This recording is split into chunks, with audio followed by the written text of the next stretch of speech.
Hello and welcome to my channel Close to the Edge, where we talk about all things prog rock, classic rock, heavy rock, and maybe even a sticker rock. Stick around, alright Kevin? Stick around for the sticker rock, Pat. You never Stick know. around. Here we go. Look, here you go. Sticker rock. Today we're going to do a very interesting video. It's our 10 favourite songs by one of the greats of progressive rock, blues rock, folk rock, whatever you want to call them. I know some people think they're not prog. Glenn Kellaway, you think they're not prog? Over there in Canada, they are, Glenn. They're prog. 10 places, yeah. Our 10 favourite songs by Jethro Tull. Jethro Tull. You have 10. Tull. I have 10. Now, I could have picked Kevin's 10 and vice versa. Yeah. You could have picked my 10. You could have picked another 40 with him. Yeah, they're more prolific good. From the first album. This was in 68 up to Broadsword. Up to Broadsword, yeah. Up to just 82. Great albums. A couple of albums, maybe not as good as others, but they're still really good albums. What they are? Like War Child and brilliant. Two Other Rock and Roll. Still bloody good albums, Brilliant albums. But when they hit the high spots, wow, what a band. Oh, absolutely brilliant. So, amazing. Stick around for this now. This is going to be good. Kevin, your number 10, Pat. For now, anyway. These all could change if we did this video tomorrow. But you look, they have so much stuff, as you just said. Right, Pat, I'll go with this album. 1976. What a brilliant Too Old to Rock and Roll, Too Young to Die. And the track Taxi Grab. Brilliant. Which is a great track. Love it. Class. It actually, it's got a really nice vibe to it. It reminds me almost of, what's his name? Captain Beefheart. Yeah, sort of the sound to it. It would do, Kevin, but, a great track. And an underrated Tull album. Very underrated. A lot of people sort of, don't say too much about it. I think it's an excellent album. That's a brilliant track, Kevin. That's a great track, Taxi Cab. I love it. Yeah. Brilliant. And it's great what they did now with that album, in the sense that, and we get onto that later, they went and actually recorded it live. Is that correct? Yeah, they were doing a weekend London television or something. They're doing a weekend special for one of the TV stations in England, and union rules were that you couldn't mime to the studio. You had to actually play it. You actually had to record it live, and then you could mime to it. Brilliant. So they went into the studio and they did the whole album in 2 days, I think. Imagine that. They're that good. Sure. Superb musicians. That good. So that was an interesting note there. I'm glad you brought that up, Pat. I forgot about it. Yeah, that's it. We'll get to that again in a second. My number 10, Kevin, is from their 1970 album. Yeah. And I have it on the box set here. Benefit. And the track is To Cry You a Song. Oh, brilliant track. I think it's the second, on the original LP, it'd be the first track, side 2. Yeah, it's great number. What a number. And these box sets are, I know I'll keep talking about these box sets. They're unreal. People with them, but they're unreal. I just brought albums tonight. I'll let you talk about the boxes. Yeah, because I know you have. Because otherwise there'd be an overload of boxes. But this is a brilliant track. Anyway, it starts off down. Yeah, it's a great song. It's different than their previous album, Stand Up. Yeah, it's sort of sandwiched between greatness, really, but the number 1 album, 69, Stand Up. Yeah. And the brilliant Aqualung. Oh, brilliant Aqualung, but exactly. Benefit is still an excellent album. Now, it's not as good as those, I don't think. It's a little bit down. There's sort of a little bit of a downbeat to it, I think. In the middle, like you have Stand Up, Aqualung, then you have that in the middle. But still a great album. But it doesn't sound like Stand Up, and it doesn't sound like Aqualung. Which is a good thing. So it's always a good thing. Its own thing. Own thing. Yeah, and there's some brilliant tracks on, like Inside and all those tracks. And that's the 50th anniversary. Oh, yeah. It's just... So, good pick, Pat. Great album. Right, that's my number 10. Right, number 10. Right, number 9 for me. It's from this album from 1980. I think about the second or third album we ever bought. It would be you. I remember you bought that album. I did. That's the actual album you bought. That's the actual album. It's a Canadian press and bought it here in Waterford. And that's the actual album, yeah. What's the track off of that? Well, there's so many on it, aren't there? You and I both love that album. That's amazing. I'm going to go with the one that I'm always humming, and I got the nickname from humming it in Australia. My fellow Australian I was working with called me the Foilingdale Flyer. So I'm picking the Foilingdale Flyer. What a track. What a great track. All that vocal harmonies and everything, it's just... It's almost like folky, but at the same time, Pat, it's really... proggy. Heavy and proggy. It starts off with the key, the key. Yeah. Down. Yeah, it's a fantastic track. And the way it just goes from one key to the next, it's absolutely amazing. Brilliant. The wonderful Eddie Jobson and the late great Mark Craney. What a drummer. Brilliant drummer. A new Tull sound. A lot of people, again, criticised that album. Why? But... why though? Well, I mean, he's completely changed the sound of Tull. Completely. It was a new. Do you know he's entering into Bar the Martin 80s with a bit of, Bar Martin Bar, but it is a different sound than Tull. It is. It was supposed to be originally. With Eddie Jobson, of course. Supposed to be originally his solo album. Yeah, that's right. And the record company pressured him to. Yeah, well, obviously make they Tull called the album. shots at that time, Chris's. And I'm glad they brought it out Oh, great album. I love it. as a Jethro Tull album because it's absolutely, We've always liked it. always have. I know a lot of people on YouTube kind of push that down a bit. Yeah, that's a great album. They But need to to listen me- to it more. And you'll have to agree with me. If you think Crest of a Knave is better than that album, well, I'm sorry. Yeah. Music is subjective, but that ain't subjective. No. That's a fact.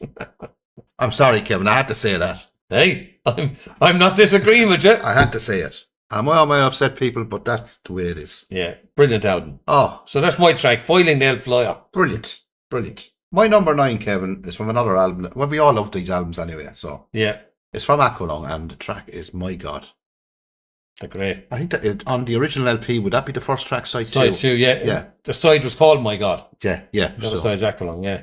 but this is just, It's brilliant. and it's a brilliant box. Again, a brilliant box set. Yeah, I have it on a big format box set. It's nice. But it's kind of an anti-religion song, really. It is. It has that theme going through it, really. But what a track, though. What a brilliant track. You What a know, brilliant album. Yeah, amazing album. You could have picked a number of tracks off of that. Locomotive Break, Oh, sure, any amount. Cross-Eyed Mary, the title track. Yeah, it's great.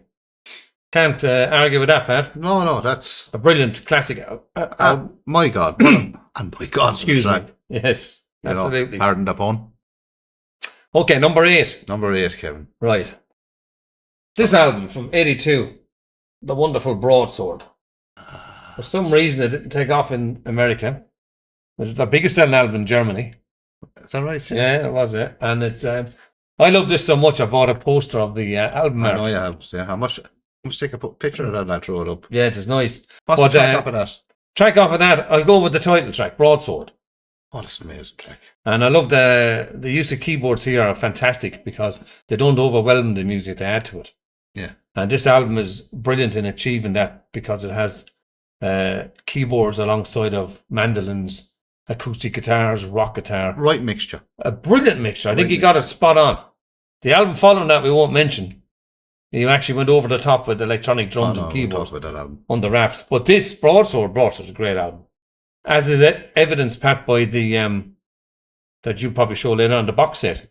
Box set is all Oh, sure. the outtakes from this album and all the stuff he left off. It's just class. Most of it is as good as what's on the record. You could have made a double studio He album could have. Brilliant. easily and wouldn't have batted an eyelid. And now I could have picked, again, a number of tracks, but Broadsword, I just love the atmosphere of it. It's real like haunting. tribal drums. Yeah, It's it's haunting. It's a haunting album. You get a real sense of, And his voice is brilliant on it. And it's just, yeah. And it's he's the story of the track is the Vikings coming up the channel, isn't it? And Yeah. to see him back in the day. And I think that's the gist of it. But brilliant. And I think the music conveys that idea. Oh, it's brilliant. And that could resonate with us here, being from a Viking city here. I suppose, in yeah. Waterford, one of the Yeah. oldest cities in Yeah. Ireland. Anyway, Yeah. that's brilliant, Kevin. That's my track there. Absolutely brilliant. My number 8, Kevin, is you've already had shown. This is the we were talking about this album, Oh yeah, that's the Stephen Wilson one. Stephen Wilson one, and this is the track on this is Pied Piper. Oh, great track. I love that track. Yeah. It's a real Jethro Tull track. Yeah, Isn't it? it is. It It's is. just Excellent. gradual. Unusual choice. I didn't think you'd pick that now. I love it. It's one of them. It's one of those tracks, Kevin. To be quite honest with you, once I play it, it's in my head. Well, that's what Taxi Grab was like for me up. It's just in my head, and it's a gradual build up. Yeah. And of course that, as we said earlier, Pat, that's the live That's the live in the studio and version. It's brilliant. Fantastic. It's pure Top pure class playing, yeah. Yeah, it might be an unusual choice, but from 1976 album Pied Piper is Yeah. brilliant. Good. From Right. too old to rock and roll. Right, What are we up to, Kevin, Pat? 7. we're up to 7. Right. The Fantastic Stand Up. At times, this is my favourite album. It varies, which is my favourite album, but it's a brilliant album. Absolutely brilliant. And the track off that I'm going to pick for the purpose of this is Back to the Family, Oh, brilliant. which is a great, it's as heavy as anybody back in the day. It's brilliant. And that's an old copy. I have the Stephen Wilson one as well, but I think I played the Analog Productions one for you. Oh, it's incredible. It's phenomenal sound of it, isn't it? The 45 RPM one. Oh, my goodness. So I was delighted to get that on one of my favourite albums. But that is some track, though. That some track is a great track. And again, another album filled with brilliant tracks. Yeah, and again, that's Martin Barre's first album, isn't it? Oh, that's right, yeah. And yeah, Ian Anderson's really stretching out there, becoming the dominant force. Dominant force, he is. In the Tull, isn't he? Like on the first album, you could say it was a Mick Abrahams album.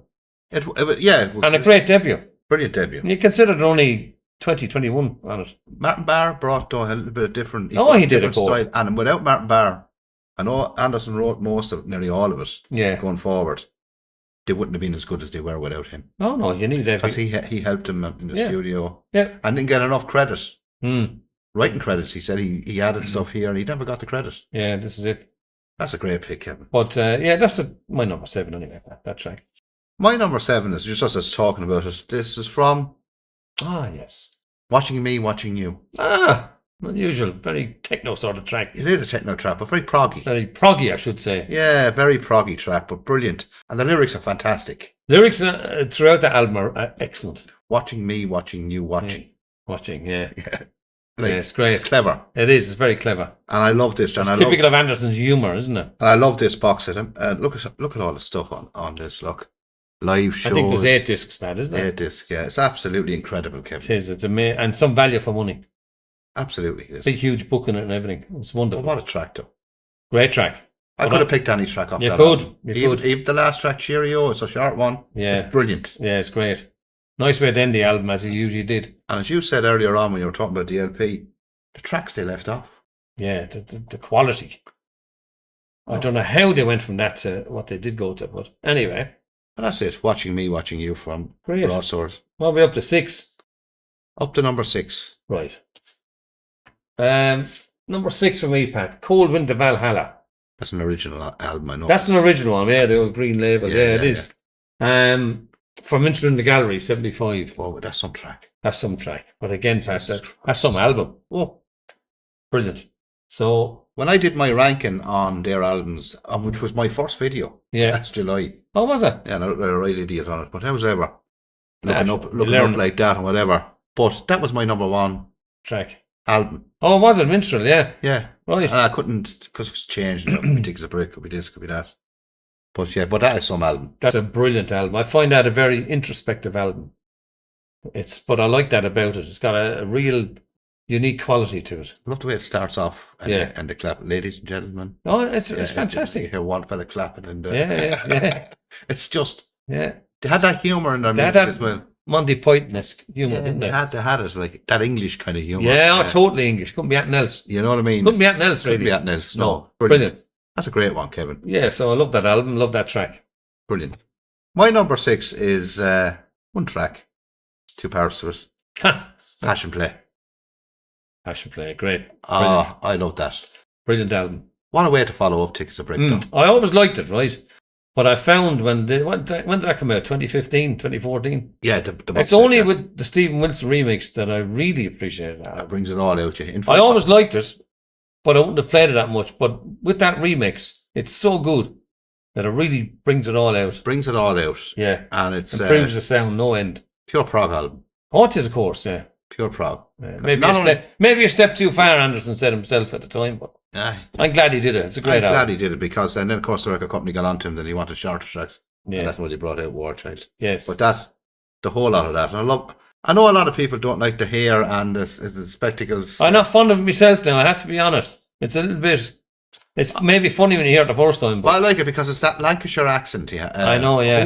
Who does it? Is it the bass player? Jeffrey Hammond. Yeah, Jeffrey Hammond narrating talks. Yeah, it's if you know Lancashire. I know, yeah. And that accent, it's funny. It's funny. Yeah. Maybe it came out. They used to do it live as well, didn't they? Yeah. They'd have a bit of a film going on and all the rest. I think it's absolutely amazing. Yeah. Anyway, that was my number 6. And before we get on to our top 5, Kevin, right, just want to say thank you very much to all the returning subscribers, new viewers, and all that kind of stuff. If you like this, just the like thing down there and subscribe. If you've not subscribed, it's the little white thing down there. Hit the subscribe thing. That's what Glenn Kellaway always says. It's just down there. And I was just watching the analytics, Kevin, there, that more than half of the people who watch my videos don't subscribe. For the sake of just hitting the button. Hitting the button or just hit it. Yeah. What difference does it make to you? No difference. It just won't subscribe. But anyway, please do subscribe. Much appreciated. Yeah. And thank you very much for watching all the videos. Kevin. Okay, into top 5 territory. Top 5, Pat. This fabulous album from 78. Oh, incredible. Incredible album. Oh. Brilliant album. Heavy Horses. What can I say about Heavy Horses? Every single track on it is class. Oh, pure class. I had to pick one, so I just went with No Lullaby. Oh, that's something. With that fantastic Barry Barlow intro. Yeah. That's and I love the lyrics. It's a great album. That's a brilliant album. And you have those 3 albums, like, you know, they always call it the trilogy, they call it, don't they? Songs in the Wood. Yeah, and Stormwatch. Stormwatch. The 3 of them are totally different. They are. I could see the similarity with Songs in the Wood and Heavy Horses. I really can. Stormwatch, apart from a couple of tracks, it's a different album, isn't it? But it gets roped in there. It's roped in there for some reason. And who cares? But that is some track. But that, No Lullaby, yeah. You've always loved that track, though. Always. Yeah, love the album. I love that track too. Absolutely. So that's my number 5, Pat. Brilliant. My number 5 is from the album A. Working John, Working Joe. Brilliant. Where that starts off with that guitar. That's Great. By Martin Barr. It's absolutely brilliant. I think it comes after the track you picked. No, Pat, the one before that. I think you're right. It comes after that. It does, and then there's Black Sunday. That's right. That's right. There's Crossfire, Findingdale Flyer. That. Way to start an album, Kevin. What a way to start an album. That first side of, I keep saying this, I might have said it in another video of yours, but people who might have a passing interest in Tull, the first side of A on the album, the 4 tracks, is as good as anything. Anything. It's absolutely anyone brilliant. has ever done. Now, I like the second side as well, but I love the second. Yeah, they're acquired taste. They're acquired taste, some of them, but first side of that, brilliant. Great choice, Pat. Oh, I love that track. Yeah, it's brilliant. And the lyrics again, boy. And again, as we said, Steve Wilson's done an amazing job because that album, I have the original one there, always sounded a little bit dull, not the best production. No, but that he brought it out. He brought everything to the fore. Fantastic, isn't it? Yeah, brought everything to the fore. So, again, good choice. Okay, but your number... number 4. Yeah. Number 4 is from 1979, Stormwatch. I can nearly guess what you're going to pick on this, I guess. You can... Yeah, you know what I'm going to pick. Yeah, Dark Ages. Dark Ages, yeah, exactly. What a track. What a track. That's a fairly proggy track. Is that the second last track? Yeah, it's only 10 minutes. Yeah. It's one of the longest Tull tracks on vinyl. It's heavy, album. It's heavy. Oh, it's brilliant. Doom. Yeah, it's got a great mixture of stuff. Again, Pat, look at the quality of stuff on Stormwatch. Can't understand how a lot of people put this album down or say, it's down the bottom end of Tull albums and they put things from the 80s above it. What's wrong with them? Everyone's entitled to their opinion. That album is fantastic. Yeah, some stuff on that. They put the Dire Straits album ahead of it. Yeah. Imagine. Crazy. That and Rock. Some people put Rock Island ahead of it. Oh my God's sake. And when you listen to that album, it's an interesting album, Pat, in the sense it's the last one of the classic lineup of Tull with Barlow and... That's right, yeah. You know, the whole album. I think, what's his name when he played a couple of tracks on it, the bass player? John Glasgow. John Glasgow, he was ill at the time, yeah. Yeah, Martin Barr. They said that John was Evan. the strongest lineup of Tull, and I wouldn't... The 6 of them, David Palmer as well, wasn't it? Oh, yeah. 6 of them, yeah. Because he wrote some beautiful tracks on it. He arranged an awful lot of it. Yeah, brilliant, man, yeah.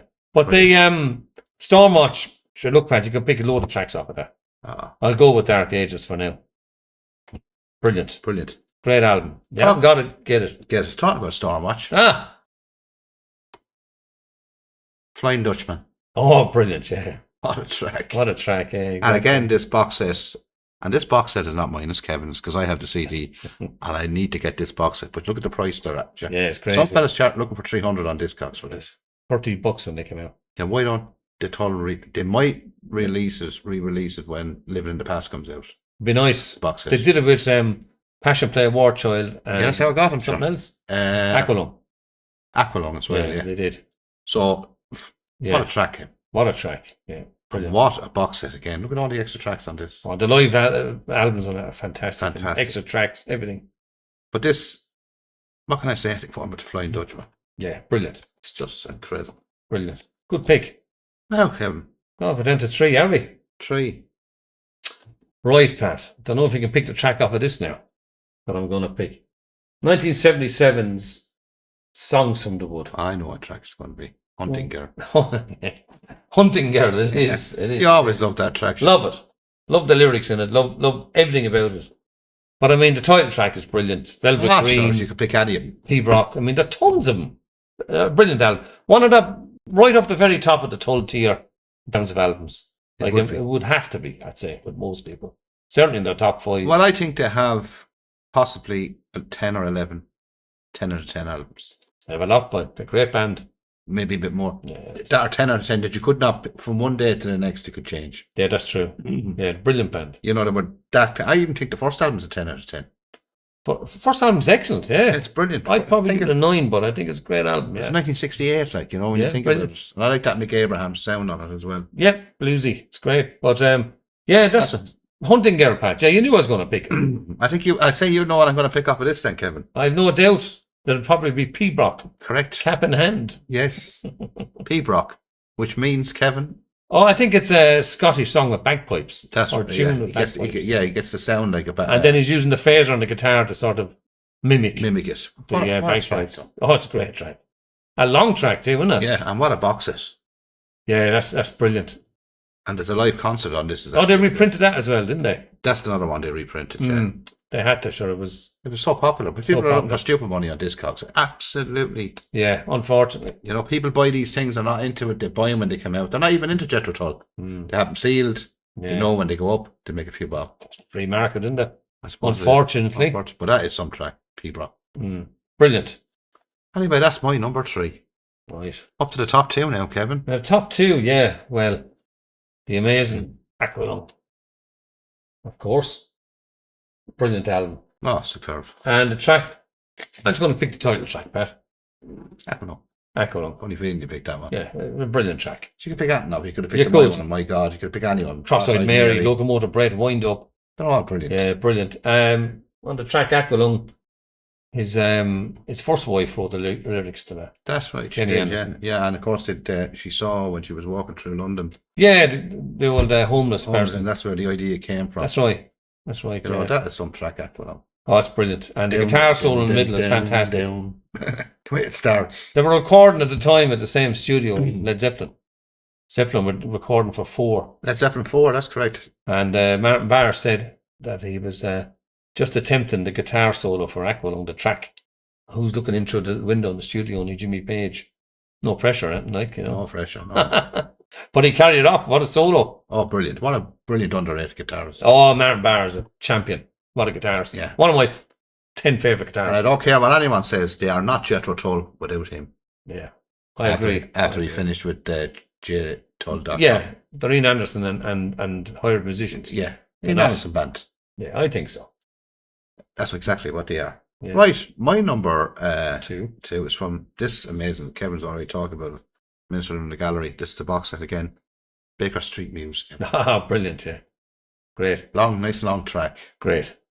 And it's superb. It's prog rock at its very, very best. Yeah. This is a prog album. Impeccably played. Oh. I should expect from Jethro Tull. And when you hear the live DVD with this, it's actually brilliant. Yeah. There's one on this, I think it's from France. And very well, Stephen Wilson done a great job with the sound on it. The sound brilliant on the 5.1. He's done an amazing job on the Tull catalogue, hasn't he? It's probably his best job, I think. Well, I can't speak for that because I don't have anything else that is. You know, I've only got the Tull. Well, I have Gentle Giant on the Stephen Wilson. I'm kind of disappointed with his ones. Oh, yeah. Compared to the Tull ones. Yeah. Sound-wise now. Yeah. I'm talking about packaging because there's no one better. No, they're the ultimate. Value for money when they came out. I remember buying that for €28 or something. But I got that, was it last year I got that for €26 from German, Amazon Germany. That's value.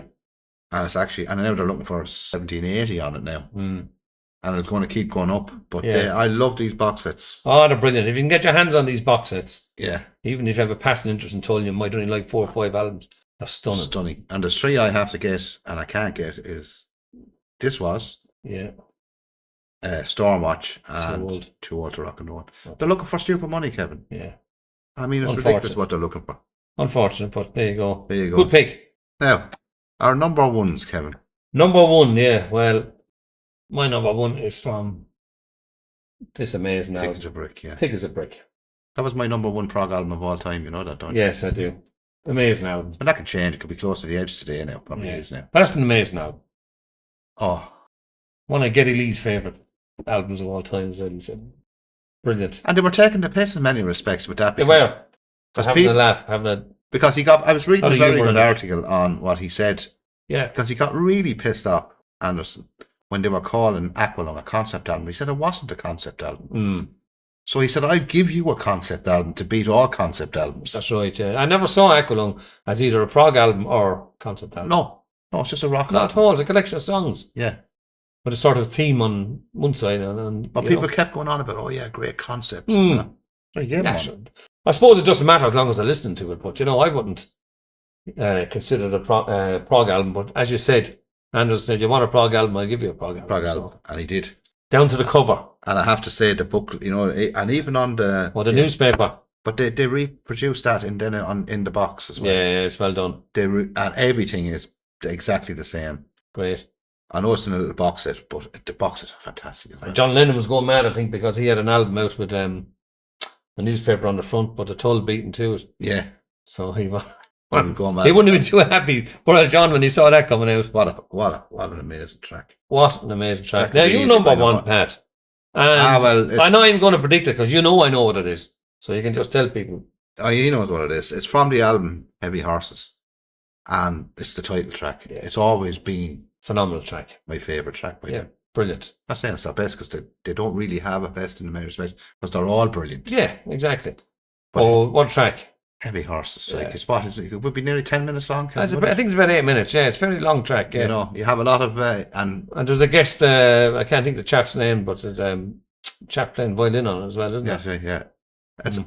And the lyrics on it. And it's brilliant. And his voice is changing a notch. That was the first album where his voice was a little bit lower. Lower, yeah. Yeah, Songs of the Woods is the last one where his voice was like it always has. But I think this one lower. I think just wear and tear. But he still have a lovely voice. Kind of raspy kind of a voice he had on that, But what? But great, still great singing. And again, the extra tracks on this again. Yeah, and of course the classic lineup again. And of course, and if you can't get this, the remastered version is brilliant too, because that has all the extra tracks that they the ones that came out about 20 years ago. Yeah. They're all good too. I have all of them as well. I have them as well, yeah. Yeah, I do. Fanatics. But anyway, that's it from Heavy Horses. Great. The title track. What a track. And that was a great Jethro Tull, and they are a great band. Brilliant, yeah. Underestimated band in many circles when it comes to prog, because some people think they're not prog and blah, blah, blah. But I think they're one of the greatest. But they're in my top 10 anyway. Well, I think, I'm sort of agreeing with Glenn a bit. I mean, they've done some prog stuff here and there. Obviously, Passion Play and Tickets a Brick are full on prog. But I just think they're a quirky band that can't be pigeonholed. Maybe so, but because there's everything in them: jazz, blues, classical, folk, medieval, and to be able to, they're such a unique amalgamate all that in. Yeah. One thing you'll agree with me on, Pat, and a lot of people who are watching this would like to tell, what an original band. Very. Some sounds, No one else sounds like them. Brilliant. No one. No, great. And our own prog band over here, the Horselips, heavily influenced by him. Ah, yeah. So who wouldn't be influenced by? Yeah, heavily by the Tull. By them, Brilliant. Anyway, I enjoyed that, Kevin. Yeah. Grand. As you said, Pat, we could go again now with all those same albums, pick totally different tracks. We get 10 different tracks altogether. Well, we can't with Tickets a Brick, so we can't. Well, I only picked part 1, you see. Oh, did you? Yeah. I picked part 1 and 2 off of Passion Play. Yeah, you were greedy, Pat. I'm greedy. I would have picked part 1 and 2. Because it is one track, really. Yeah. Yeah, well. Anyway. There you go. Hope you enjoyed that video. Just a bit of fun, as we say. Kevin? Yeah. And whatever you're doing, stay safe. And it's nice to be nice. Always nice to be nice. Nothing. Costs absolutely nothing. And until the next time here on Close to the Edge, from me and Kevin, bye for now. Thanks. Bye-bye. See you, Bye-bye. Bye-bye.